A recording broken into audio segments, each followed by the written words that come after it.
Hello everyone, welcome back to Math Unlocked with your host, Mrs. Rhodes-Grierson.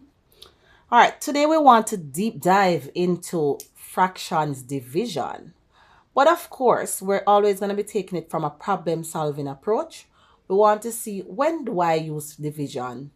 What questions may you require division, but when I look at the question, I might not just see clear that it's a division problem. I need to read a word statement and know that I must be dividing based on this statement, right? So let's start with something that you know, something very familiar. If I said share 10 sweets for 2 students, share 10 sweets. The fact that it says share is what implies that I'm going to be dividing up those 10 sweets. I'm sharing it for 10 for 2 students, so I'm going to say 10 divided by 2 is equal to 5. So I know that each student would get 5 sweeties. Let's look at this scenario. Share half of a cake for 3 students. Sharing half of a cake for 3 students. I like to visualize things, so let's visualize that. I have a cake. All right, let's visualize it. I'm going to cut this into 2 because I only have half. Remember, we only have half. Cut this into 2. This is the part I have. It says share this for 3 students.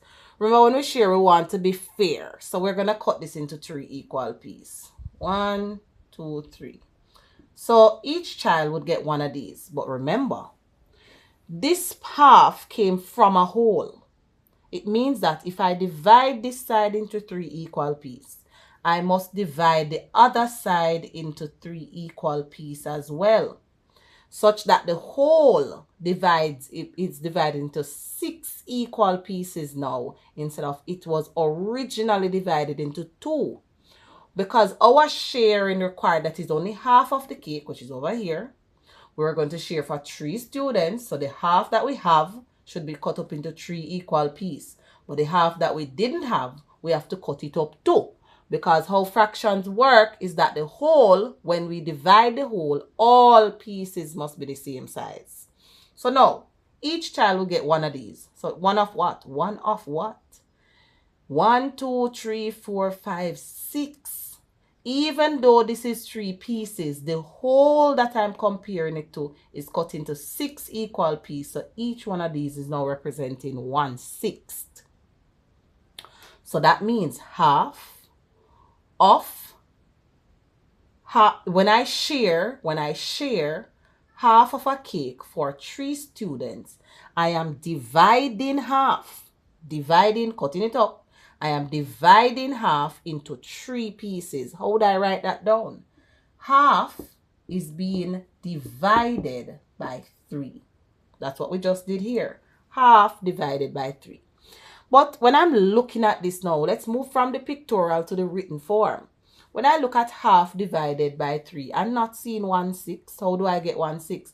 I remember that when we're doing multiplication, we multiply top with top and bottom with bottom.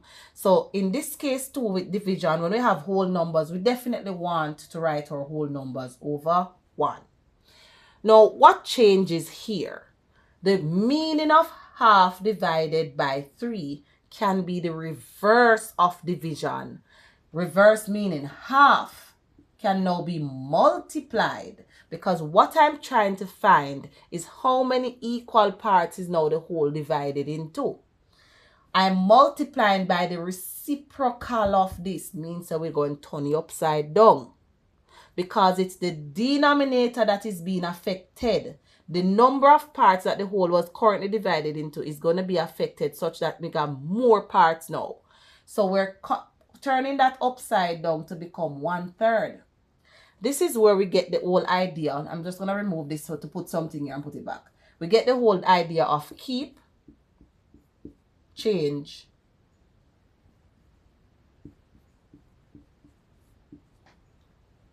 and flip. I am keeping the first fraction, that's half. I am changing the sign from division to multiplication, and I am flipping the last fraction. Ensure that it is done in that order. Keep the first one, change the sign, flip the last one. The order matters. Now I can go ahead because this is multiplication now, no people. Remember, we are changing it from division to multiplication, and we already learned how to multiply. So we're applying that skill now with top, bottom with bottom.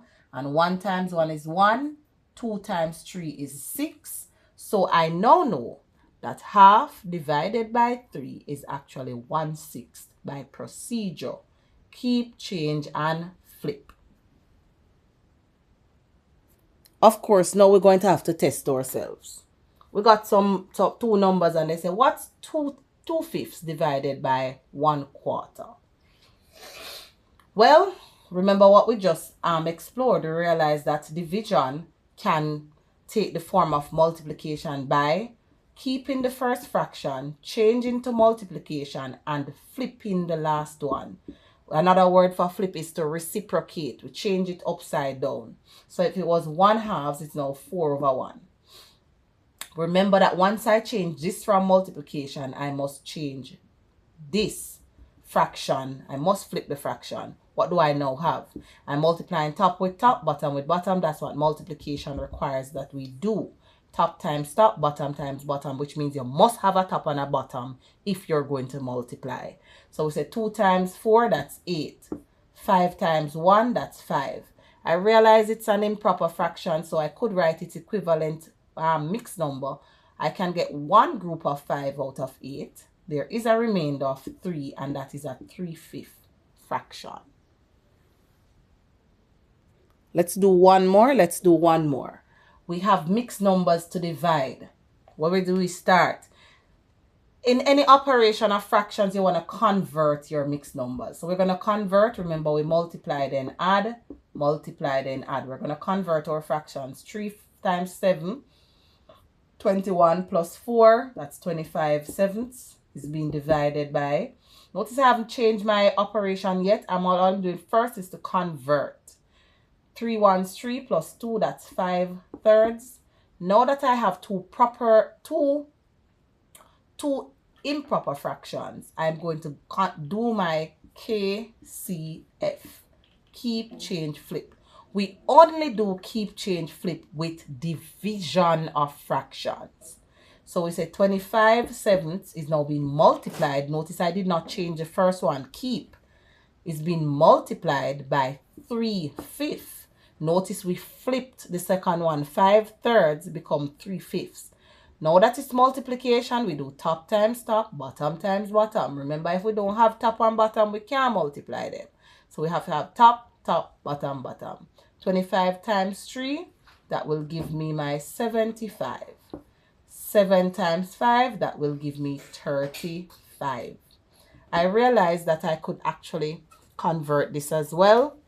I could say how many groups of 35 do I get out of 75?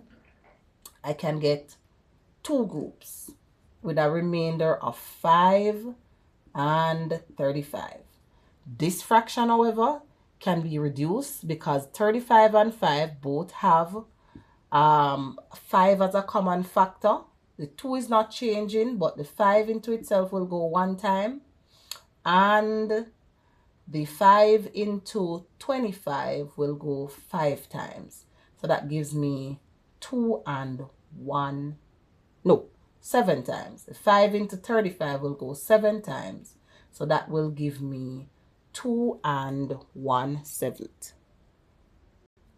All right, guys, I hope that this video would have helped you with your division of fractions, whether you get straight numbers to go ahead and divide, or you get a scenario that requires you to be sharing something.